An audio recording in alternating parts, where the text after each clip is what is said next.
Assalamualaikum warahmatullahi wabarakatuh. Apa kabar siswa-siswi kelas 10 MIPA SMA Negeri 5 Kabupaten Tangerang? Semoga semuanya dalam keadaan sehat walafiat, baik-baik saja. Amin ya Allah ya rabbal alamin. Anak-anak, pada kesempatan kali ini Ibu akan menyampaikan materi tentang gerak lurus beraturan ya, mengenai pengertiannya, grafik hubungan antara besaran-besarannya, dan juga bagaimana penyelesaian masalah tentang gerak lurus beraturan dalam kehidupan sehari-hari. Untuk itu, yuk kita simak video pembelajaran kali ini sampai selesai, sehingga kalian mendapatkan pengalaman pembelajaran yang utuh ya, pengetahuan yang utuh, informasi yang utuh, tidak terpotong-potong ya. Jadi harus menyimaknya sampai selesai, tidak di skip ya. Di akhir nanti akan Ibu sampaikan pembahasan soal, dan juga Ibu juga sudah menyiapkan soal-soal yang dapat kalian kerjakan ya pada menu US di portaldik.id. Demikian anak-anak, mari kita simak video berikut ini. Gerak lurus. Pada minggu-minggu sebelumnya, kalian telah mempelajari tentang gerak lurus. Apa itu gerak lurus? Gerak lurus merupakan gerak suatu benda pada suatu lintasan yang lurus. Gerak lurus terbagi menjadi dua, yaitu gerak lurus beraturan dan gerak lurus berubah beraturan. Pada video kali ini kita akan membahas tentang GLB atau gerak lurus beraturan, di mana pada GLB kecepatan bersifat konstan dan percepatan bernilai 0, artinya tidak ada perubahan kecepatan. Rumus V sama dengan S per T, atau T sama dengan S per V, atau S sama dengan V dikali T, di mana V adalah kecepatan dalam meter per sekon, S adalah jarak dalam satuan meter, dan T adalah waktu dalam satuan detik. Berikut ini merupakan grafik hubungan antara besaran jarak dan juga waktu. Besaran jarak dan waktu pada gerak lurus beraturan memiliki grafik hubungan diagonal ke atas dan berupa garis lurus. Untuk grafik hubungan antara besaran kecepatan dan waktu pada gerak lurus berubah beraturan, setiap terjadi pertambahan waktu maka kecepatan tidak berubah atau konstan. Untuk menghitung kecepatan rata-rata dari suatu partikel yang bergerak, maka kita gunakan rumus V bar sama dengan S per T, di mana V bar adalah kecepatan rata-rata, S di sini merupakan perpindahan yang terjadi, dan T adalah total waktu yang ditempuh oleh partikel tersebut. Sementara untuk menghitung nilai kelajuan rata-rata, maka kita gunakan rumus V bar sama dengan S per T, di mana untuk kelajuan rata-rata S di sini bukan lagi perpindahan tapi adalah total jarak yang ditempuh, dan V bar adalah kelajuan rata-rata, T adalah total waktu dalam detik. Contoh soal pertama. Sebuah motor melaju lurus ke utara dan menempuh 6 km selama 7 menit, kemudian berbelok ke timur dan menempuh 8 km selama 8 menit. Kecepatan rata-rata motor selama perjalanan tersebut adalah. Untuk menyelesaikan soal ini, maka kita harus menggambar terlebih dahulu vektor perpindahan yang terjadi. Ya, yang pertama adalah perpindahan dari A ke B, yaitu ke arah utara sejauh 6 km, dan juga dari B ke C ke arah timur sejauh 8 km. Maka perpindahan yang terjadi adalah dari A ke C.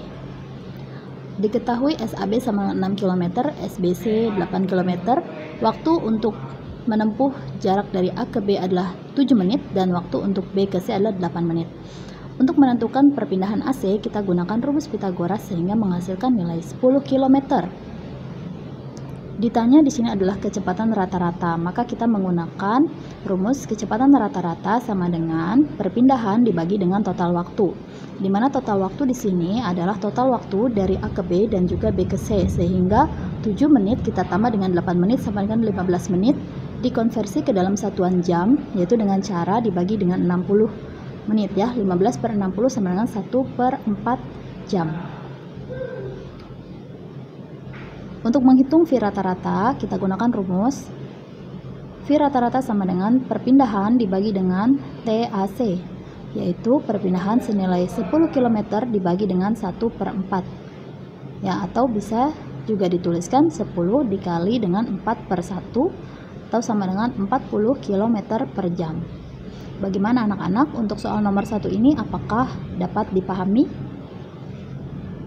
Apabila ada yang kurang dipahami atau kurang jelas, silakan kalian bertanya pada WA group. Berikutnya, kita akan masuk ke soal kedua. Pada contoh soal kedua ini, perhatikanlah grafik kecepatan terhadap waktu dari kereta yang bergerak. Berdasarkan grafik, jarak yang ditempuh kereta dalam waktu 4 sekon adalah, kita lihat di sini terdapat grafik hubungan kecepatan ya dengan waktu. Di sini ketika ditanyakan ya, jarak yang ditempuh kereta dalam waktu 4 sekon, kita perhatikan di sini ya, T 4 sekon. Nah, jarak merupakan luasan bidang yang dibentuk oleh grafik kecepatan dan waktu. Maka kita bisa menghitung luasan bidang yang dibentuk oleh grafik kecepatan dan waktu ini. Kita tandai di sini ada beberapa bangun penyusunnya, yaitu bangun pertama ya, bentuknya menyerupai segitiga. Lalu ada bangun kedua, luasan kedua bidangnya merupakan persegi panjang, dan luasan ketiga bidangnya merupakan segitiga. Ya, untuk bangun pertama kita gunakan rumus segitiga, alas dikali tinggi dibagi 2.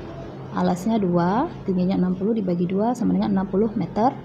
Untuk bangun kedua, panjang dikali lebar, 2 kali 60 sama dengan 120 meter. Untuk bangun ketiga, alas dikali tinggi dibagi 2 sama dengan 20 meter. Sehingga total jarak yang ditempuh dalam waktu 4 detik adalah 200 meter. Mudah-mudahan bisa dipahami ya anak-anak. Contoh soal ketiga.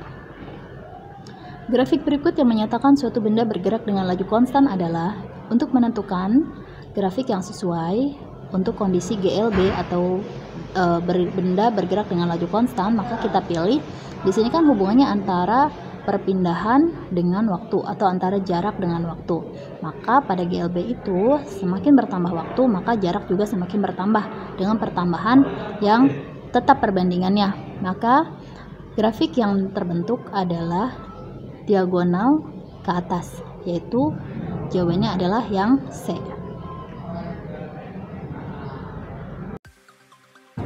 Demikianlah video pembelajaran tentang gerak lurus beraturan pada hari ini. Semoga ada yang dapat kalian pahami dari pembelajaran kali ini.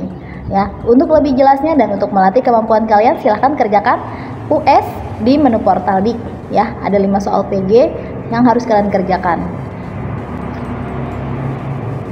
Selamat belajar, selamat mengerjakan. Semoga selalu sukses. Wassalamualaikum warahmatullahi wabarakatuh.